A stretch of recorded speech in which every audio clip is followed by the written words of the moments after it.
In this video, I'm going to give you the answer of this question. The question is, who was the first person in space?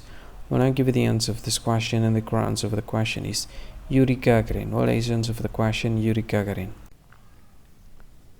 Hi, thank you so much for watching this video. If you find this video is very useful, you can help this channel to grow by subscribing this channel. Please this subscribe button and don't forget to like this video. And if you find this video is not really good, or you don't really like this video, or you kind of feel that it's a little bit offensive or something like that, you can click this one, dislike button. You can do that anyway. And if you want to share this video with your friend, you can share it by clicking this share button, and you can share it to any social media that you wish that is currently available at this time, like Facebook, Twitter, LinkedIn, and many others, right?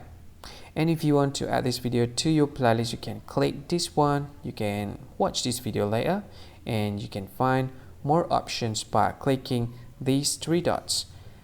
And yeah, don't forget to subscribe. I think that's all of it. Thank you so much for watching this video, and see you again in another video. Bye bye. See you again.